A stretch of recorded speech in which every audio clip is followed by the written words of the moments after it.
The Scum Villain's Self-Saving System, Chapter 64, Rendezvous in Enemy Camp. Audio source, wuxia-world-audiobook.com.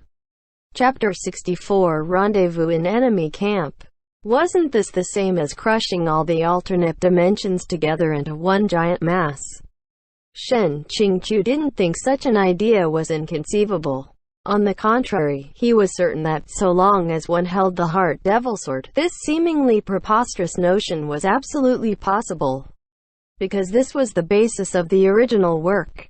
In the finale, the merging of two worlds was exactly what Luo Bing achieved, as a way to finally unify the realm of demons and cultivation by his own demented design.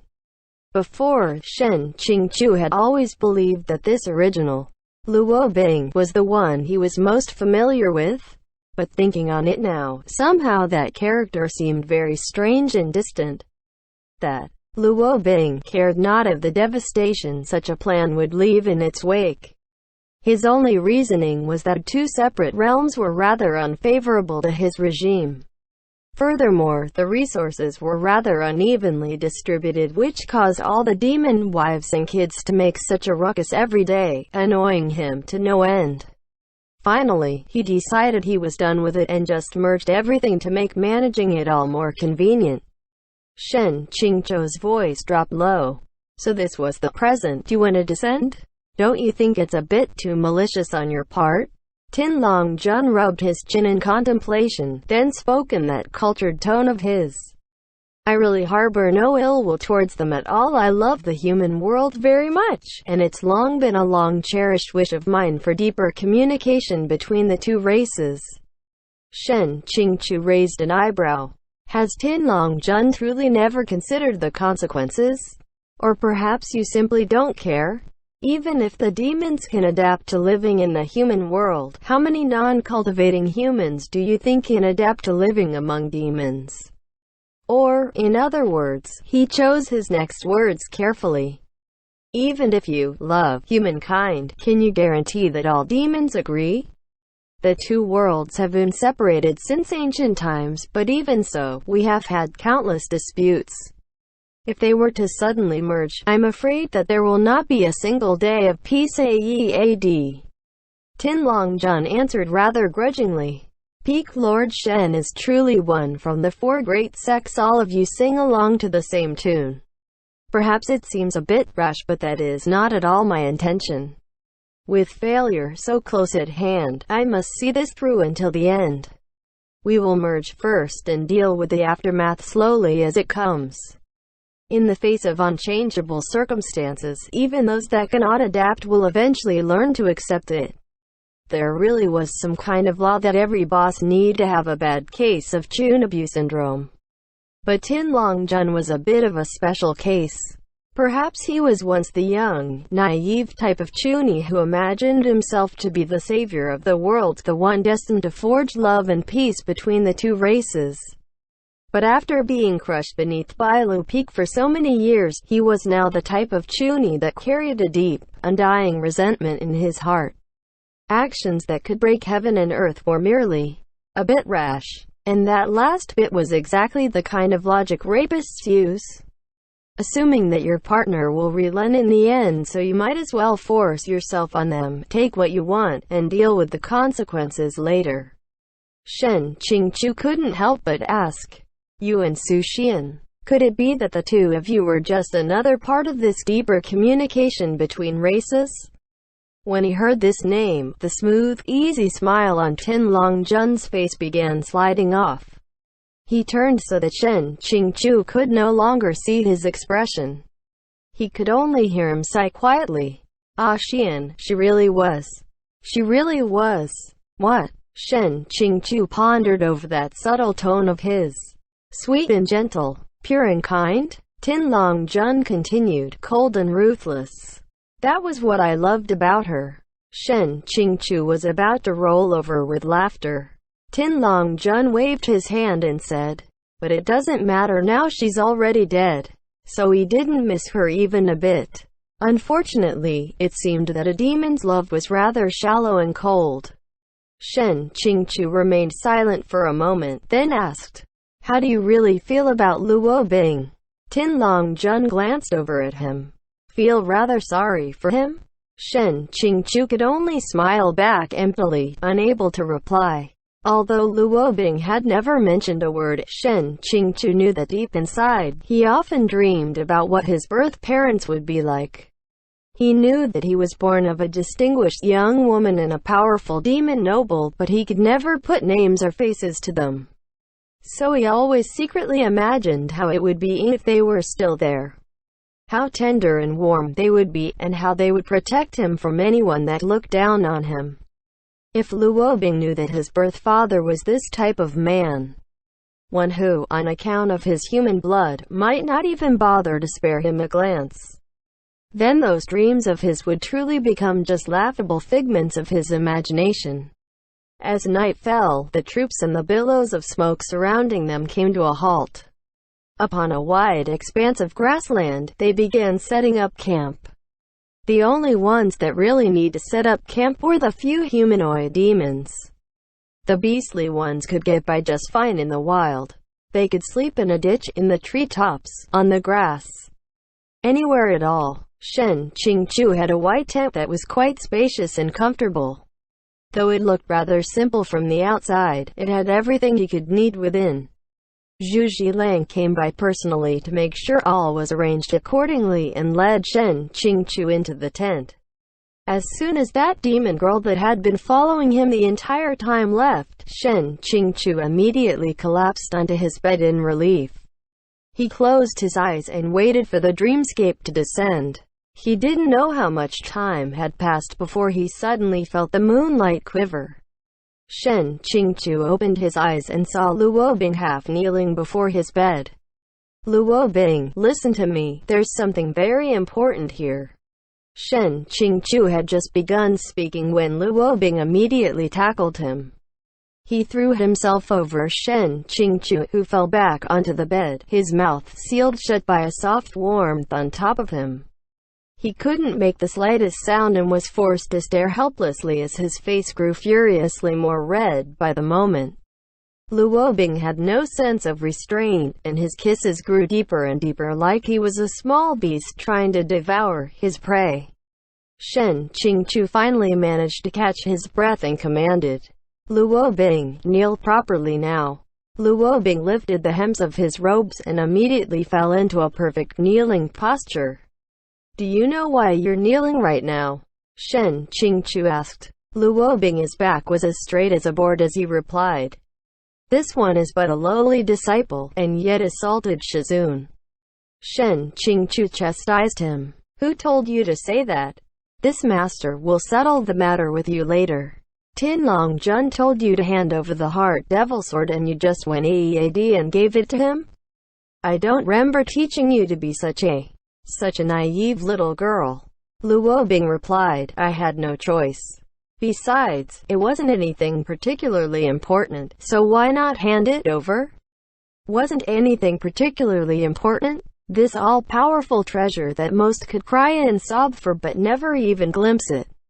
Even a mountain of riches couldn't stand up to the prodigal son. Shen Qingqiu spoke. Did you stop to think about what he might want the heart devil sword for? From the northern reaches of the country to the southern borders, for Kangchong Peak and Huanhua Palace alike, did you consider the type of threat he could pose?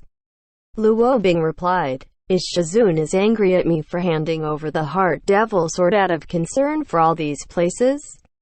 Or perhaps it's just because you're afraid of involving Kangchong Peak? His tone was rather like that of a petulant young woman, one who is always clinging onto her partner asking, do you really love me? Do you love your career more than you love me? Shen Qingqiu was just about to scold him again on the degree of danger at hand and force him back onto the main topic, but he quickly choked down his words. Through the screen, they could see flickers of torchlight as a patrol of demon guards passed by. And they could hear the howling of the wolves, the rustling of cattle, and the low, angry murmurs of voices. Somehow it seemed like this wasn't a dream. That meant Luobing was standing in his tent, and not just in his dreamscapes. The one in front of him was the man himself. He no longer held the heart devil sword that could open a door to anywhere. Crossing the entire northern country to arrive here had to be well over 1,000 miles. Even if Xiāng Tóngxiù wanted to give him a good strike to the back of the head with his fan, the mere thought of his journey here was enough to make him hesitate. Luo Bing took advantage of his hesitation to press one leg up onto his bedside. Xiāng Tóngxiù could almost taste the blood rising into his mouth, but he needed to maintain his dignity as Shizun. Luo Bing, don't you think you're being too arrogant, far too conceited in your audacity? You've served yourself up on a silver platter. At least 20% of demons of the south are here, not to mention 2 powerful elders of your bloodline. If you're discovered, you're as good as dead. Luo Bing replied, Shizun, I couldn't bear to stand by as you were stolen away. I was afraid you would activate the demonic blood within you. You can't tell me to just sit there and wait. Shizun, please stop scolding me for this. I truly couldn't hold back any longer. Xiāng Tóngxiù kept pushing his head away, trying his best to maintain a serious composure. When you came in, did you run into anyone? Luo Bing replied, how would that be possible? If I want to get inside, there's no one that could catch sight of me. There's just one thing that I'm worried about. He hadn't said exactly what he meant when suddenly a cough sounded from outside the tent. Zhu Zhiling's voice carried in. Master Shen? Have you turned in already? As soon as he heard this, Luo Bing's eyes suddenly took on a murderous light as he turned towards the sound with an ice-cold glare. Xiāng Tóngxiù was busy holding him down, giving him a stern look that told him not to be rash. He didn't know what was happening, but Luo Bing's face blushed quite red under that look, sending a shiver down his spine. Outside the tent, the demon army was patrolling, and inside the tent, there was nowhere to hide. With little other choice, he lifted the covers and Luo Bing readily slid in. Outside, Zhu Zhiling murmured to himself, turning in so early. There was a moment of silence outside, and Xiāng Tóngxiù, thinking he had left, was about to let out a sigh of relief. Then Zhu Zhiling spoke. Then, this servant will have to disturb your rest. So regardless of whether I was sleeping or not, you were going to come in anyway. Why even bother asking? Luo Bing peeked out and asked suspiciously, why is that snake coming inside while Shizun is sleeping? Just hide yourself, you little brat. Xiāng Tóngxiù shoved his head back under the covers, leapt out of bed, and called out, don't come in. Zhu Zhiling indeed stopped before coming in and sounded rather perplexed. So you weren't sleeping after all? Why did Master Shen not answer before? Xiāng Tóngxiù replied, I was sleepy, and didn't want to reply. Shi Zhiling, you should go now. Zhu Zhiling was taken aback. Didn't we already agree during the day? Shit. They had indeed agreed earlier in the day that Zhu Zhiling would come by in the evening to help him burn out any remaining trace of Qingxi on him. Luo Bing poked his head out again and questioned him quietly, what did you agree to? Xiāng Tóngxiù just managed to stack a second blanket on top of him and drop the drapes around the bed when Zhu Zhiling's foot stepped into the tent. He said, I apologize for disturbing you so late at night, but please understand. It's just that if these Qingxi are not removed, I fear they may only give rise to greater incidents in the future. Letting him in or kicking them out were both equally troublesome. Besides, for some reason, Zhu Zhiling didn't dare to meet his eyes for long, so he would have to just tread carefully. WuxiaWorldAudio.com. Xiāng Tóngxiù stepped in front of the drapes, blocking it off from view, then smiled. Alright, then I'm afraid I'll have to trouble you. Zhu Zhiling responded politely. It is only right that I do so. Master Shen, why not use the bed? Quote, he hadn't even taken a single step forward before Xiāng Tóngxiù moved in front of him, caught his hand, and turned him around. Only after Zhu Zhiling's back had been turned towards the drapes did Xiāng Tóngxiù finally speak. Not on the bed. Right here is fine. Having been spun around by the hand for no apparent reason, Zhu Zhiling found that he had no good way of asking. After he had recovered his senses, he asked good-naturedly, standing up? Shen Qingqiu replied decisively. I'll stand. Zhu Zhilang asked, Master Shen, will you be okay? Behind him, Luobing suddenly tore off the blankets, his entire face full of rage. Shen Qingqiu's expression didn't change the slightest. I'm used to it. Zhu Zhilang nodded, then turned and placed the golden stove on the small table beside them. Taking advantage of the moment, Shen Qingqiu waved a hand and forced Luobing back under the blankets, covering him in an instant. By the time Zhu Zhilang turned back around, he was already back to standing as usual, not a single hair out of place. Zhu Zhilang took one of the burning red coals out and said, Master Shen, please remove your overclothes. Shen Qingqiu lowered his head and began slowly untying his waist sash. He was afraid of moving too quickly. If he actually took it all off, Luobing would likely tear down the bed and Zhu Zhilang along with it. He moved slow enough to drive even the most patient man to frustration. After waiting for a long while, Zhu Zhilang finally couldn't help but glance towards him. Perhaps Master Shen's fingers are having trouble? Would this one be able to help? Shen Qingqiu saw his gaze lifting towards him, and hurriedly pulled at the lapels of his robes, the outermost garment sliding easily off his shoulders. By pulling like this, the garment slid down to his feet. He then moved his arm under Zhu Zhilang's gaze, and the man immediately focused all his attention on it, studying it carefully. After an entire day of trying to remove the Qingxi, it finally began showing signs of receding. It was no longer covering half of Shen Qingqiu's chest and arm in thick leaves like it was when he first woke this morning. Now only a few small sprouts remained. Luobing silently threw out his palm forwards, sending a massive wave of black sheet towards Zhu Zhilang's back. Shen Qingqiu suddenly waved his hand and smacked the piece of coal right out of Zhu Zhilang's grasp. The coal rolled across the ground and out of the tent. Zhu Zhilang, who was smacked for absolutely no reason, was left at a complete loss. Shen Qingqiu explained apologetically, My hand slipped. Zhu Zhilang accepted this explanation with little inner turmoil and left the tent to go pick it up. He walked about for quite a while, wondering, where did it roll to? Shen Qingqiu immediately leapt onto the bed. Luobing whispered, Shizun, what kind of life have you been living under them? The kind where you have nothing to do but wait around helplessly until you die. Shen Qingqiu whispered back, Don't mess around. If you're discovered, we'll both be in trouble.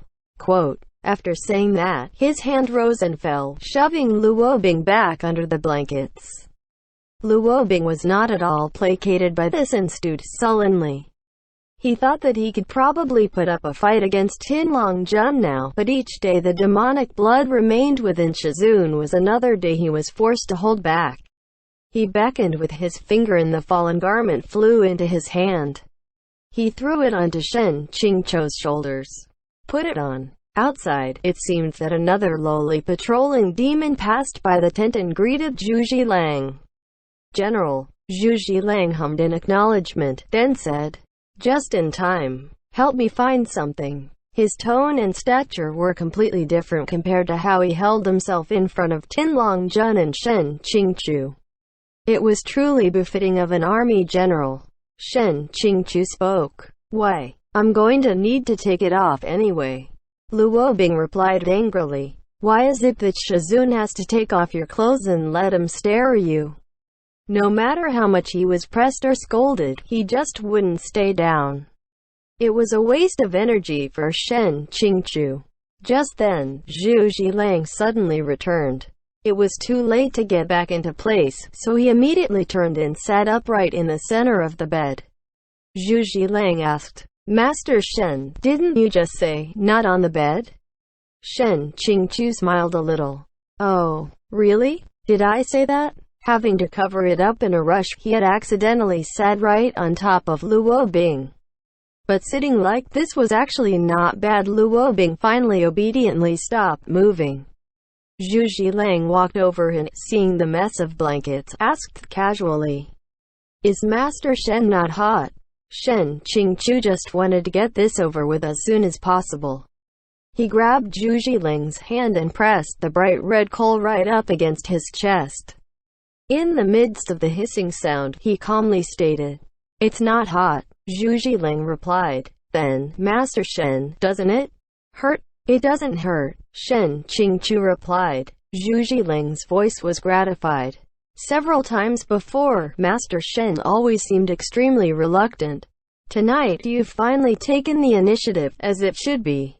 Shen Qingqiu wasn't really listening to what he was saying at all. His entire mind focused solely on getting this over with as soon as possible so he could chase him out.